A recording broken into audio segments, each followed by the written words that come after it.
baby. Hey, we're live. We're live. I haven't been live for a while. Very excited about it. A lot of things going on in the world of sports.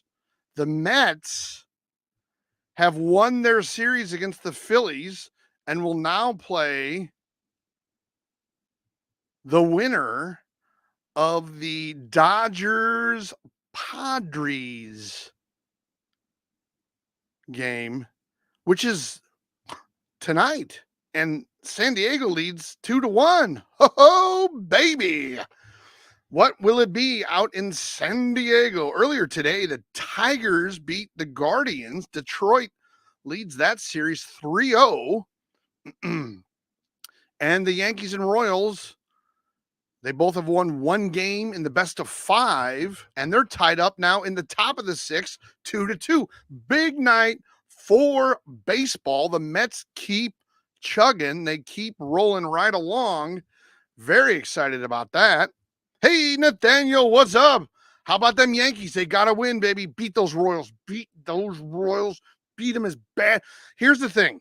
I root for the Chiefs because last year I used to root for the Chiefs after the Rams lost, and then I wasn't rooting for the Chiefs, and I wasn't really watching football. I was mad at football. Last year, during the playoffs specifically, I just started rooting for the Chiefs again. I really liked their team and what they were doing. I hate the Royals. I haven't always hated the Royals, but in 1985, the Cardinals were up 3-1 in the World Series against the Royals.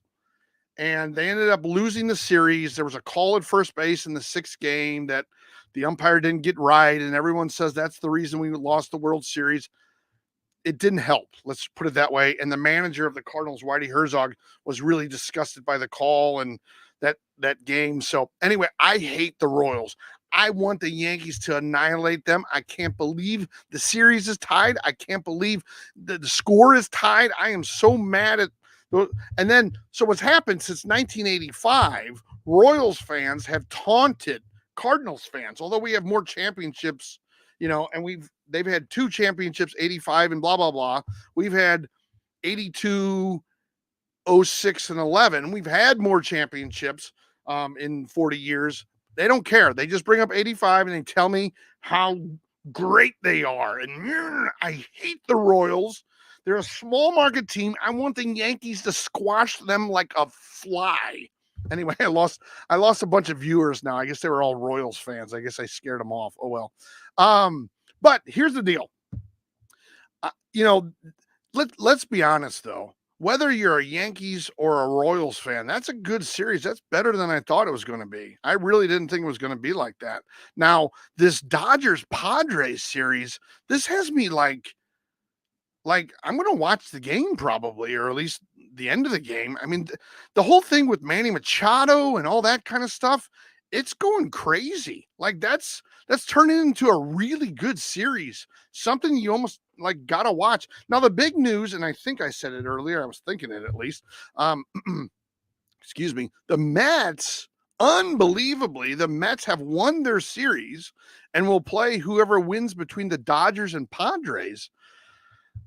The Mets on a roll. I mean, the thing about it is in these playoffs, and you guys probably know this just from watching it all these years, but like, I think it was in 06 or was it 11? I don't know. It was one of the years the Cardinals won the World Series. I think it was 06, I want to say. They got in with 83 wins, and then they went on this really good towards the end of the season, like this whole string of wins, and that catapulted them. That gave them a lot of momentum going into the playoffs, and they continued it throughout the playoffs. And I feel like that's what the Mets are banking on.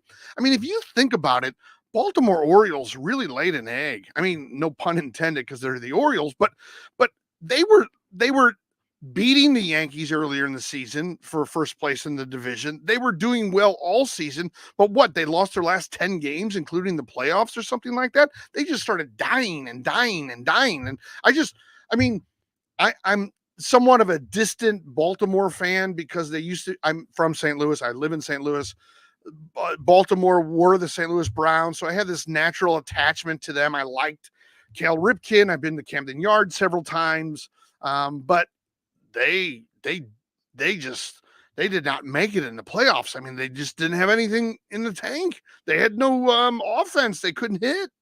It was really pathetic. I really felt bad for them. They were, the first half of the season, they were doing great. Now, I really expect the Yankees to beat the Royals in the series, but a 5-game series is tough because, you know, if a team gets on like a 2-game roll, they're probably going to win the series. It's that short of a series. Where in a 7-game series, you might win 2 in a row, but you could still lose the series because it's 7 games. It's more games, more opportunities. I think it's going to be the Tigers and Yankees. And I'm not just saying that because the Tigers are up. I think it's going to be the Tigers and Yankees. I've thought that way at the beginning of these playoffs. I thought the Tigers, like the Mets, have this run. They have this momentum behind them. And I think that's what's going to propel them forward in all of this. I think a lot of it comes down to, do you have momentum at the end of the season? Are you winning? Are you winning close games? Is it tight? Does your last week of the season feel like playoff games because you have to win to go to, you have to win to get into the playoffs? The Mets on a roll. Now the one thing that's going to hurt the Mets, in my estimation, the one thing that could hurt the Mets is if the Padres and Dodgers game goes the full 5 games. Now I know we're talking about 2 more games. It's tonight, and then they probably take tomorrow off, and then they play Saturday, and maybe their series opens up on Monday or Tuesday kind of thing. I wish I could figure out, let's see, schedule. Does it give all that up here? Okay, Friday. It doesn't go past Friday. Oh, wait, Saturday. Yeah, it could be. No, I guess they play. I guess the Padres, the Padres and Dodgers would play Friday. So they would play, they play tonight. I keep thinking tonight's Thursday.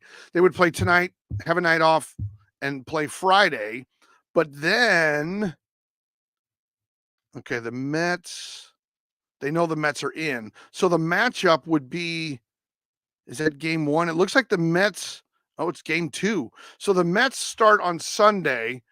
The ALCS, whoever the Mets play, that starts on Sunday, and on Monday starts the ALCS. So relatively quick turnaround. But so the Mets, let's just see. So the Dodgers might play Friday, but the Mets are going to be off Thursday, Friday, Saturday. That 3 days could make them a bad team. Maybe not a horrible team, but it could really hurt them as a team. Yeah, Cleveland, everything baseball and beyond. Yeah, no, I don't think Cleveland's going to win. I think the Yankees are going to win. I think that, what did I just say? Well, obviously the Mets won, and I'm rooting for the Padres right now. I'm rooting for the Padres. I want them to beat the Dodgers because all I've been hearing about is Shohei Ohtani and the Dodgers all year. Now, I'm kind of a Dodger fan. I lived in LA for 5 years, but I don't care anymore that much. And I'm just tired of hearing about the Dodgers. It's not really fun anymore. So, yeah, the Tigers are the hot team. The Royals are not. The Tigers, Mets, I think were hot going into the playoffs. I believe that then you have, the Yankees, they should beat the Royals, but you just never know. In a 5-game series, it's a lot harder to have the best team win. It's more so in a 7-game series. Those longer series really show that the better teams win. But we shall see. Yeah, I'm getting tired of Shohei. It's really, I agree with you, Nathaniel. I've been hearing about him all year, and then now they're telling me that he's going to come back as a pitcher next year, and we're going to have to hear all about him. And he had 50 home runs and 50 stolen bases, and how great is that? And he's a great player. Don't get me wrong, he's a great player. I'm just tired of hearing about it. Now win. The Dodgers, if you look at them for like the last 15 or 20 years, even. Maybe not 20 years, but the last 15 years, they've always been this really good regular season team. They've won 1 World Series. I think they might have won. I think they lost to Houston when Houston was still stealing signs. So they might have won that series, but the one thing to think about is the Dodgers were always a good regular season team. They had, good pitching and all that, and they get to the playoffs and they just lay an egg. They just don't get any farther with them. So it's one of those things. It's really crazy how that works out. So, yeah, I mean, oh, you're talking about TikTok. Yeah, on TikTok, sometimes I get 200 people at a time. It's crazy. I talk fantasy on TikTok. I talk fantasy football almost exclusively on Tuesday nights, Wednesday nights, Thursday nights, Friday or Saturday, and then Sundays. And then what I like to do on TikTok too is, obviously answer all the fantasy football questions, but I get a ton of people, so I can't keep up with it. But I think tonight, with all the baseball and all the playoffs going on, my numbers just all of a sudden took a nosedive. And so I'm like, hey, I'm ready to talk tonight on YouTube. I haven't been on in a while, and I love YouTube and I miss it. I miss all my buddies, Nathaniel, Christina, all of them. This everything baseball and beyond. I'm glad to have you on board tonight. I do think that the Guardians aren't as good. And don't forget to hit those like buttons and the follow or subscribe. I'm sorry, I'm using TikTok terminology, but it's a lot of fun. It's I wouldn't say it's high stress on TikTok. It's just everybody's asking me a question every second. I'm getting a new question and it's hard to keep up. And that's why I'm like, hey, you got to send me a rose. It's like a penny. So anyway, but I do think the Yankees will be playing Detroit. I think the Padres will be playing the Mets. And then from there, I think the Padres could go to the World Series. I think New York could go to the World Series. The only thing about it is that momentum that Detroit and the Mets have. We'll see if that stays. Now, the Detroit, they're up 2-1, right? So they still have a couple games. So that's kind of good for them.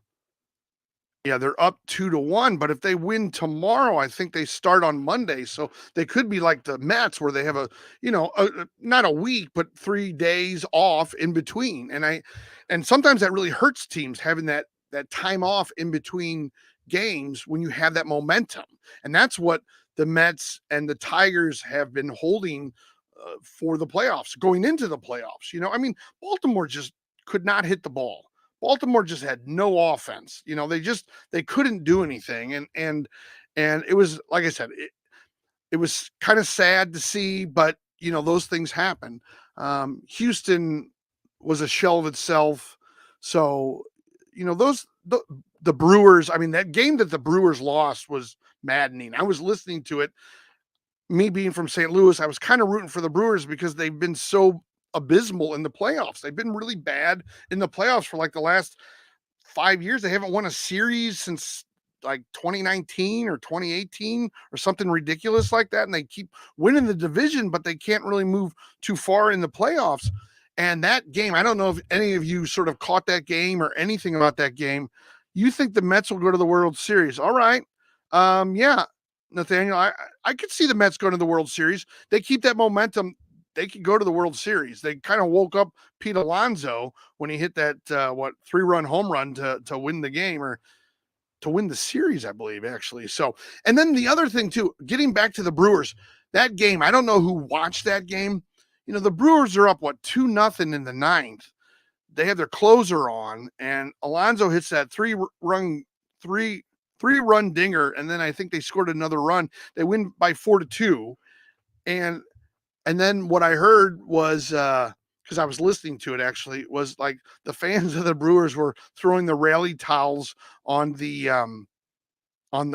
field, and I don't really blame them, because when you're up 2-0, and they were up 2-0 like since the 7th inning or something like that. It was a close game. It was a relatively close series, but something like that home run by Pete Alonso, that moment, builds upon that momentum. It's if Pete Alonso strikes out, obviously they lose, but they have momentum behind them, and it keeps you kind of afloat. It keeps you up there.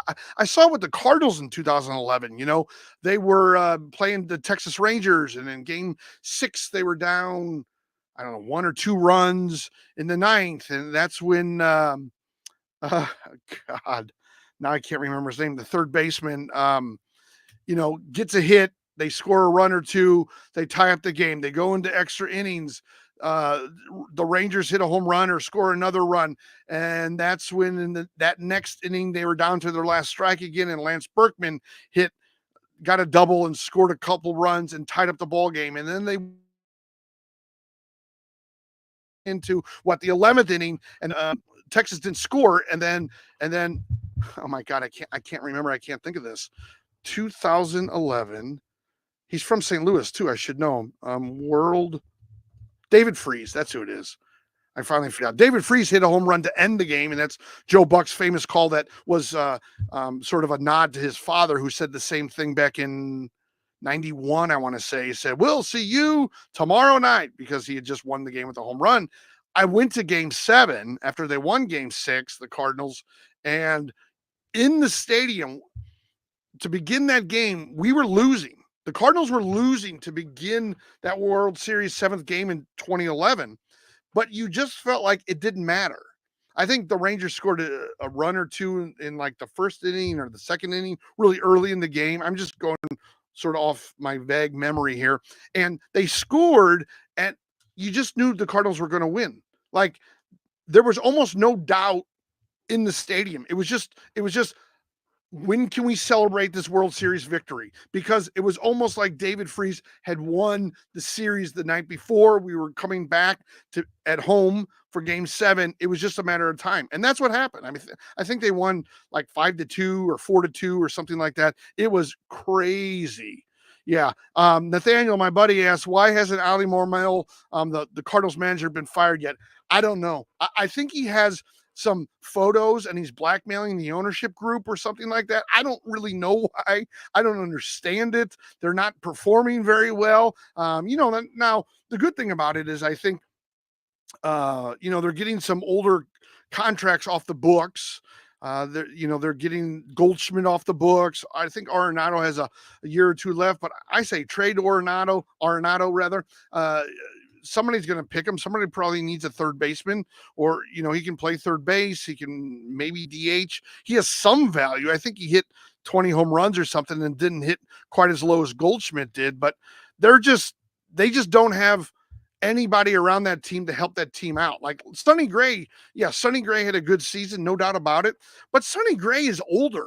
Like Sonny Gray is in 27. Sonny Gray's in his 30s. He's pitched like, I don't know, 9 seasons, 10 seasons. So he doesn't have much left in the tank. He's not going to go another 10 seasons or 4 seasons really well, and the way the pitchers are nowadays, and I'm not trying to be mean in any way, but if you think about it, the way that pitchers are now, even if you have a pitcher and he's doing well 1 season, 2 season, he's eventually going to get hurt. They all get hurt now. They get the Tommy John surgery. They're out for a year, maybe a little over a year. Then they come back, and the worry is, are they going to be as good as they once were? The Cardinals they have a good closer, Helsley, but outside of that, they don't have much in their bullpen. They don't have much. They have I like Wynn at shortstop. They have a couple people that can play outfield. No superstars, I don't think, as of right now. Just people that can fill spots and, maybe hit close to 20 or a little over 20 home runs and get 80 RBIs. So they got, they're 1 or 2 hitters away from they could have a solid lineup. But they've neglected the outfield for so long with, Tommy Pham came back. They ended up DFSing him or DFAing him. DFS is Daily Fantasy Sports. DFA is when they get rid of a player, but sort of when Pham, like in the 15, 16s, when Pham was kind of starting to be let loose, they just don't judge outfield talent the way they should. They don't realize that outfielders, at least 1 or 2 of them, should be power hitters, and they should hit more than 220, 200. They need somebody that can hit 270 and put up 25 home runs and maybe steal a couple bases or something like that. They just, they had Harrison Bader. He didn't put up good numbers, and they had a whole host of other people that just have never really. They had not Robert Thomas. He plays for the Blues. They had there's another Thomas, I think. He was with Washington and Minnesota, I think. They didn't really value him. And that they had they had in their system the guy that was traded to Seattle from Tampa Bay, Arozarena, and they've also had Adolis Garcia. All right, Alek Thomas. Was it Alek Thomas? I thought his first name was something else. Lane. I think it's Lane Thomas. All right. What's my favorite food at Busch Stadium? I'm pretty boring about that. Now they have barbecue places and they have Mexican places that are kind of local. And I think I tried the Mexican once and it's pretty good, no doubt. But I always get like a pretzel. I used to get a hot dog rather than a pretzel, but I don't know what's in a hot dog. So it kind of scares me that way. But, I get a pretzel and I usually get like a soda. I don't really drink alcohol anymore. I just don't. So I don't really, I would get like a beer and a hot dog. Now I get like a pretzel and a soda. It's just easier that way. So yes, it's Lane Thomas. I got it. Or Lane Thomas, however you want to look at it. So there's just a lot. And let's check in on the scores. I don't know if you guys are, see if anything's changed. Okay. The Dodgers are up 1-0 in the top of the first. The Royals and Yankees are still tied at 2 in the top of the seventh. That game, yeah, that's kind of been a good series actually. So yeah, and Detroit won earlier. They're up 2-1, and the Mets won their series, so they're moving on to the NLCS. So it's going to be a lot. And then the other thing too, I've been doing a lot of things with fantasy, and it's pretty interesting to see some of the people who've been really putting up good seasons who might have had. I go to so many Yankee games. Nathaniel says, I go to so many Yankee names. I know of the food guys, so I get to hook up with free food. Well, that's pretty nice. That's very nice. I don't even know. It would take a lot. It would take me buying a lot. I don't go to enough Cardinal games. I probably go to, towards the end of the season, I was going to about maybe one a week if they were in time. Well, I mean, maybe 2 or 3 a month because they weren't always in town. But so yeah, I think it'll be the Yankees. I think it'll be Detroit. I'm kind of hoping for the Padres to play the Mets, but we'll see. Dodgers are up 1-0. It's only the top of the first, so we got a lot of baseball to play. I really want the Yankees though to destroy the Royals. I am not a Royals fan. They have been taunting us since 1985 when they won the World Series against us. So, yeah, you need the Padres. Yeah, I kind of agree with you. I'm so sick of Shohei. I'm really sick of Shohei. So that he needs to go bye-bye. I need, and then all the talking heads are going to say, well, Shohei couldn't win the big games. He's good during the regular season, but he can't win the big games. And well, truthfully, if you watch the World Baseball Classic, like last year at the beginning of the season, he was pretty good then. I need the Yankees to win. Yeah, I think the Yankees will win. I do think the Yankees will win. Yeah, nobody likes the Royals. Nobody does. Outside of Kansas City, nobody likes the Royals. And Shohei and Taylor Swift, I'm just tired of them. I'm tired of hearing about them. I know that I did a video about Taylor Swift. I know that, but you know what? I realized just the other day, I'm tired of showing her when she goes to the football games to see Travis play. Tired of hearing about the 50-50 club that Shohei started. I mean, I don't wish anybody any harm. Don't get me wrong. But if they just kind of like if the Dodgers lose, I don't have to hear about it anymore. And if maybe Travis and Taylor, if they break up, maybe that's a good thing. I lost a lot of people when I started talking about Taylor Swift, so I should probably stop. Anyway, so that's kind of what I'm thinking baseball wise. All right. Now, when it comes to fantasy, a couple things that I just wanted to point out. I just wanted to let you guys know if anybody rewatches this, they'll get some inside information. If you have ETN, the running back from Jacksonville on your team, just know that he is now the number 2 running back and that Bigsby has taken his spot. The other thing too is Derek Carr. Yeah, the NFL isn't about Taylor Swift. I'm telling you, I saw a clip of, I don't know, Joe Buck, I guess on Monday night, and what's his face? The the quarterback for the Cowboys, talking about Taylor Swift. I'm like, I am so sick of seeing her on NFL broadcasts. I know that everybody loves her. I know that the NFL loves the fact that Taylor Swift goes to the game, and I know they get a bounce because of it, but I'm tired of Taylor Swift being in football games. It doesn't matter anymore. I don't care. Troy Aikman, that's it. Yeah. So anyway, so a couple things about fantasy. Like I said, Bigsby is now in front of ETN on the depth charts for running back in Jacksonville. If, Mooney had a great game on Thursday night, I look for him. Oh yeah, the NFL loves the money. They love the viewers. They love how everybody gambles on the NFL. They've always liked that. I think Mooney could put up some big numbers. Let's see.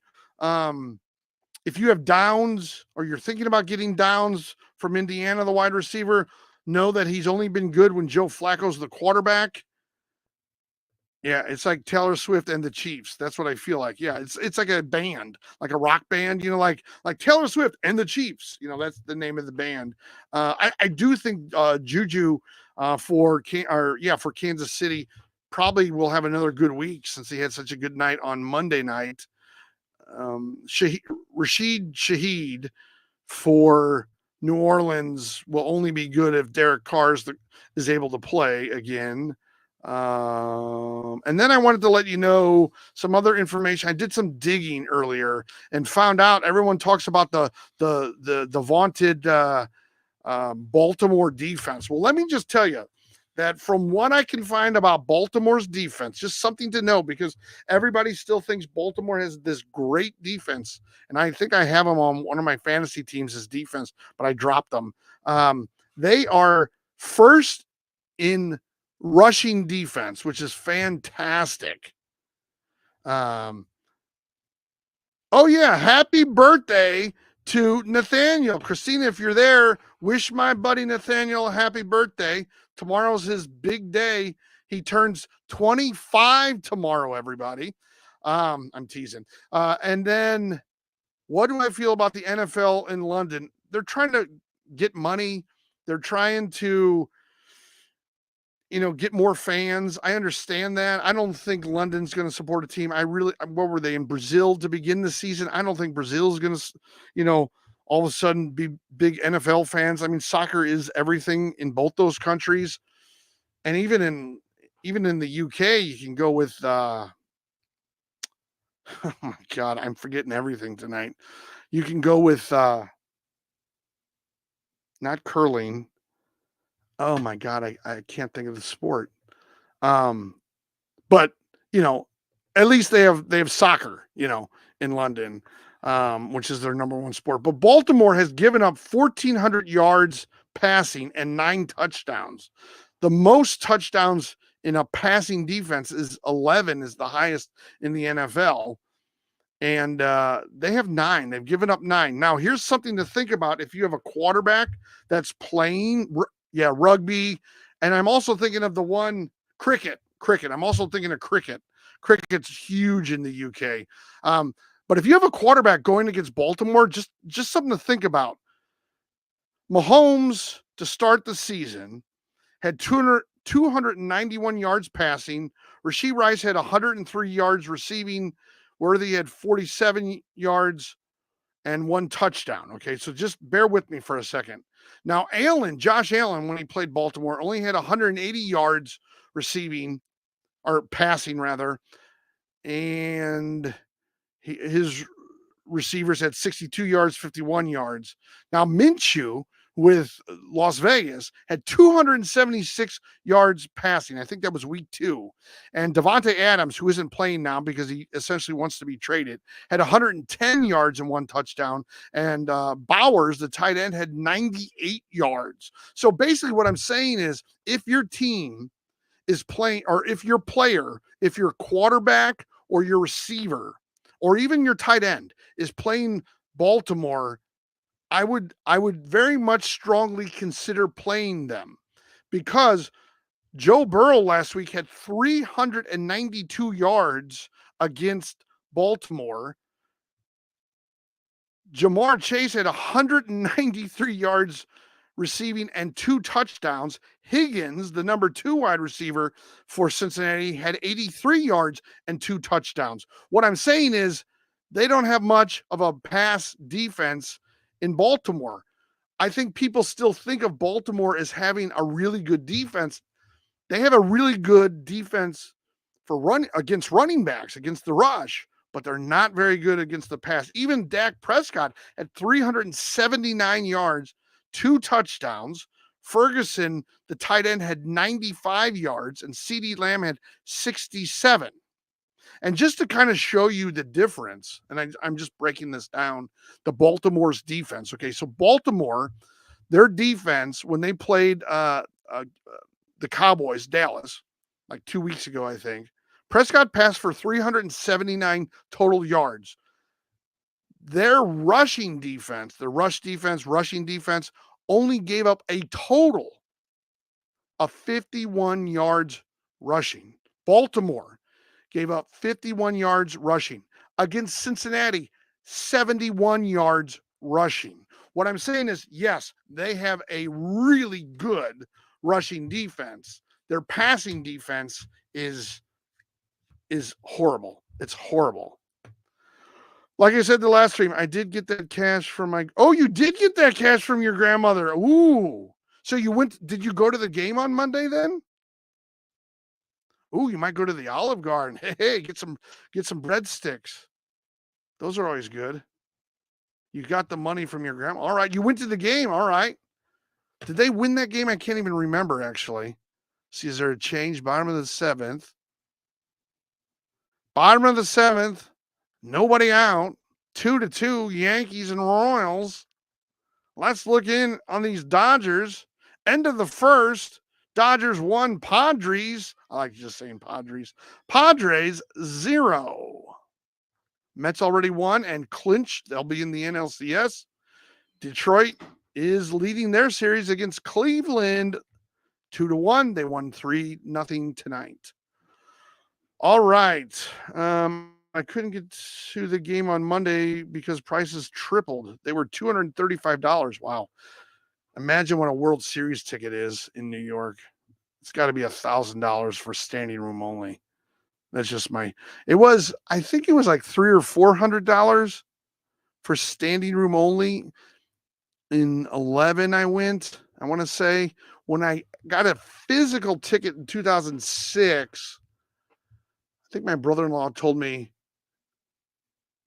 it was, because I paid for it, I couldn't remember the price. It was like, I don't know, $400, $500 for an actual ticket, but it was kind of a BS row we were in. It was like this row of folding chairs that they wanted to get extra people in. I guess the fire marshal looked the other way. So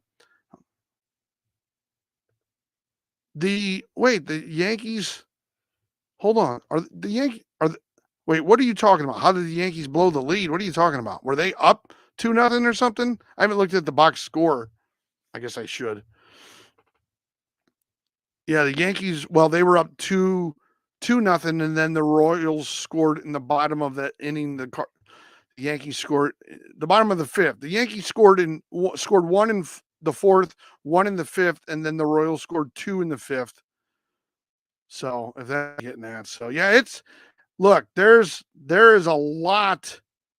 I would do anything for a $300 World Series ticket. I think standing room only might have been $400.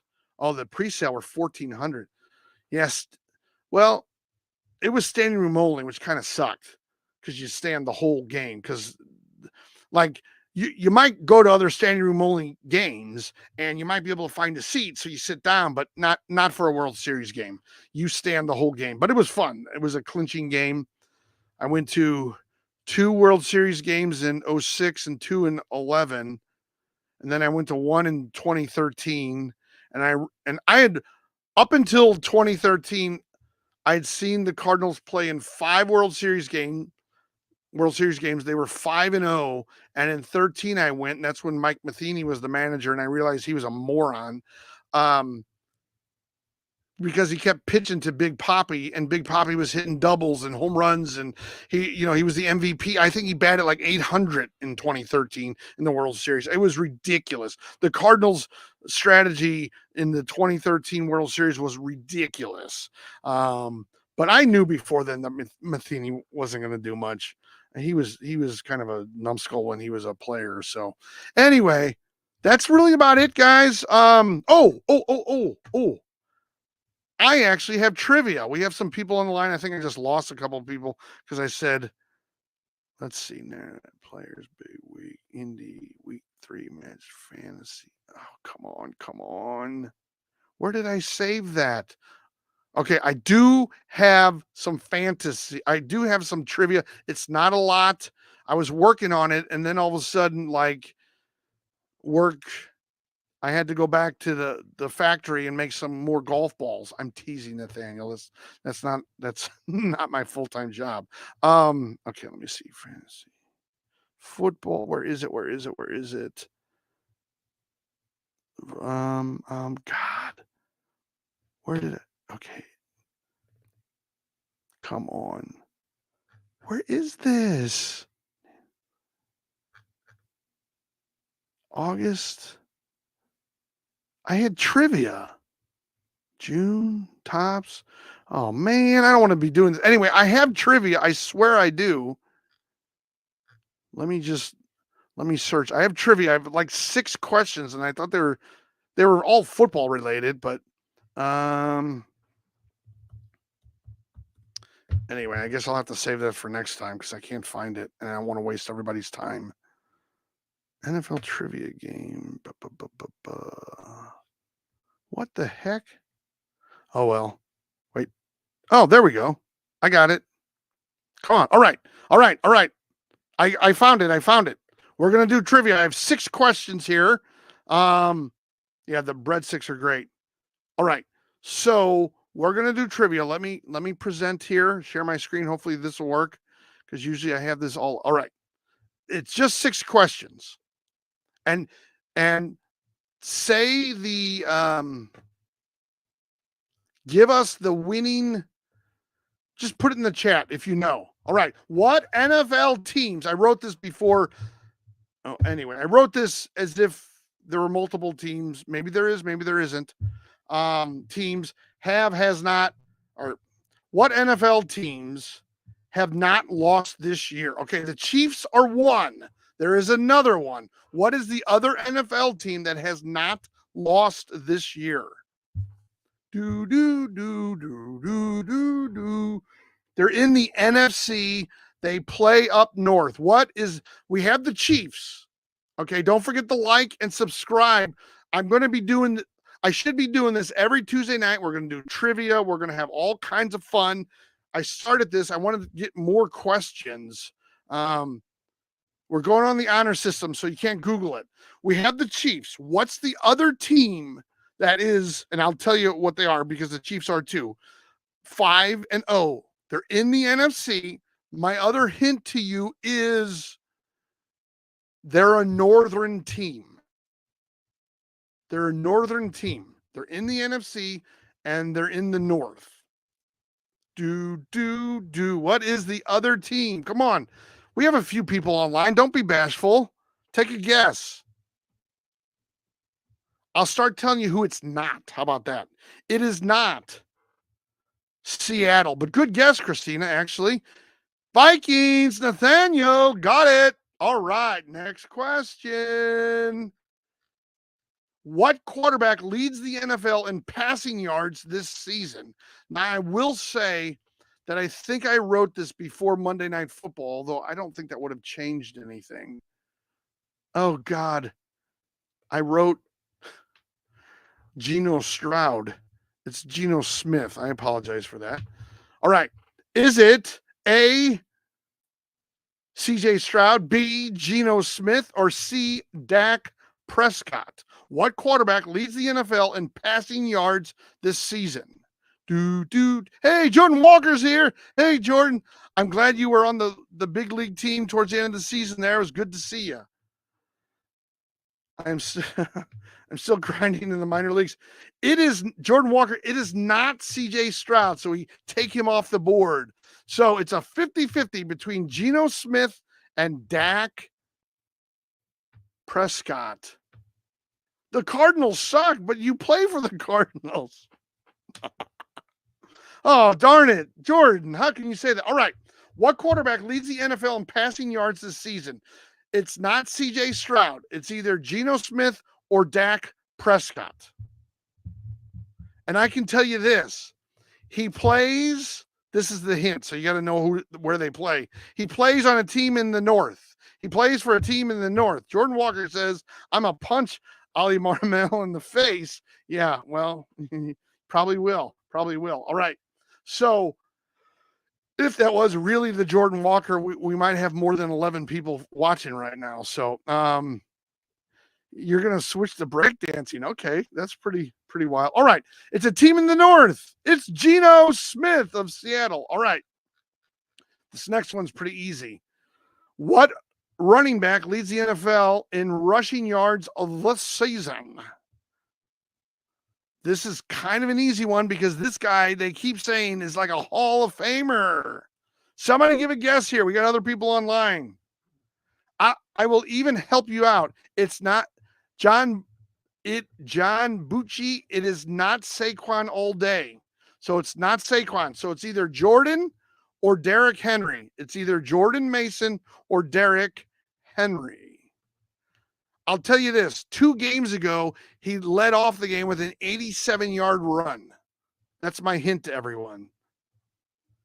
Best YouTube channel of all time. Let's go, Isaiah Ryan. Why do I have a feeling that that's Nathaniel on some secret account that he has? But thank you, Isaiah. I really appreciate that. Okay, this answer is either Jordan Mason or Derrick Henry. It is Derrick Henry, Nathaniel. Good job. Okay, now this one I think is going to throw people off. What wide receiver leads the NFL in receiving yards this season?